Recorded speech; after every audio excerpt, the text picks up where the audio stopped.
नमस्कार प्यारे साथियों, एक बार पुनः स्वागत है। षड आस्तिक दर्शनों में सर्वोत्कृष्ट जो दर्शन है वह योग दर्शन है। योग दर्शन को सांख्य दर्शन जैसा माना जाता है। सांख्य दर्शन को सबसे प्राचीन दर्शन माना जाता है। सांख्य दर्शन में 25 तत्वों की बात की जाती है, तो योग दर्शन में 26 तत्वों की बात की जाती है।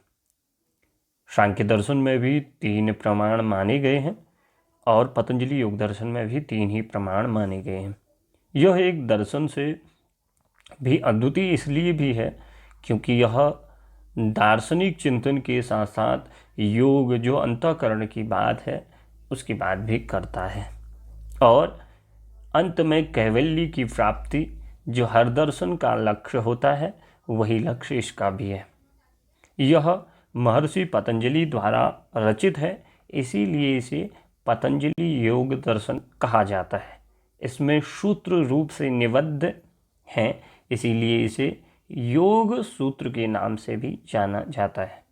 यह महर्षि स्वामी विवेकानंद जी के द्वारा इसे राजयोग की उपाधि भी दी गई, अर्थात इसी को उन्होंने राजयोग कहा। अब हम सामान्य चर्चा करते हैं महर्षि पतंजलि जी के विषय में।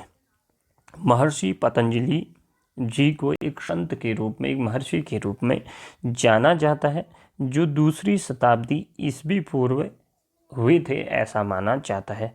लेकिन इसमें मतांतर है, कई लोग इन्हें इससे भी पूर्व का मानते हैं, पाणिनि की समकक्ष मानते हैं, अर्थात 5वीं शताब्दी ईस्वी पूर्व।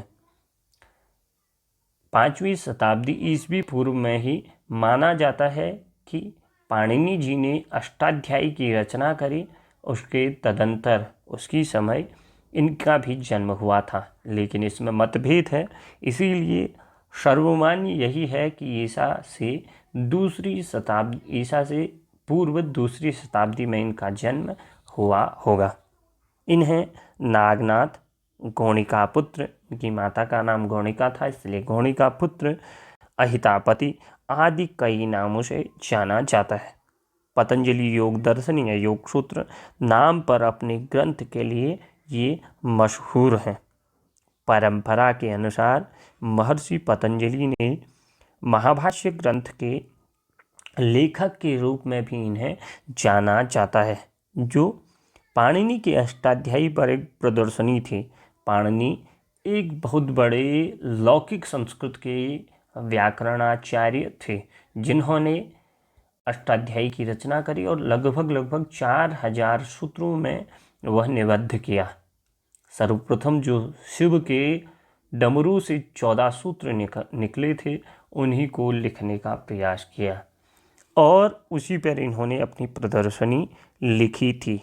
हालांकि इस बात के लिए काफ़ी बहस हुई कि क्या यह कार्य एक व्यक्ति 2 कार्य कैसे कर सकता है, या इस प्रकार वैविध्यपूर्ण कार्य कैसे कर सकता है। एक तो व्याकरण का कार्य, जो ग्रामेटिक जो कार्य है वो सामान्य जनमानस नहीं कर सकता है। दूसरा, दार्शनिक दर्शन भी इतना आसान सा विषय नहीं है।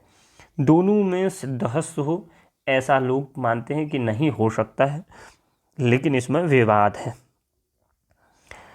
इसके अलावा भी इनका कहा जाता है कि इन्होंने मान्यताओं के अनुसार इन्होंने चरक संहिता पर भी एक अपना पाठ लिखा था, अर्थात भाष्य लिखा था, जो वर्तमान में उपलब्ध नहीं है, राजा भोज ने भी महर्षि पतंजलि के विषय में एक सराहना करते हुए एक श्लोक लिखा था। वह श्लोक इस प्रकार से है, वो कहते हैं कि योगेन चित्तस्य पदेन वाचा मलम शरीरस्य च वैदकेन योपाकरोत्तम प्रवरम मुनीनाम पतंजलिम प्रांजलिरानतोस्मि। कहते हैं कि मन की चित्त वृत्तियों को योग से रोका जा सकता है, वाणी को व्याकरण के द्वारा सही किया जा सकता है और शरीर की अशुद्धियों को आयुर्वेद के द्वारा शुद्ध करने वाले मुनियों में सर्वश्रेष्ठ महर्षि पतंजलि को मैं दोनों हाथ जोड़कर नमन करता हूँ। आपने देखा होगा इसे योग के अभ्यास से पूर्व भी कई बार बोला जाता है, क्योंकि इसमें महर्षि पतंजलि जी की प्रार्थना है या उनको नमस्कार या उनका धन्यवाद किया गया है।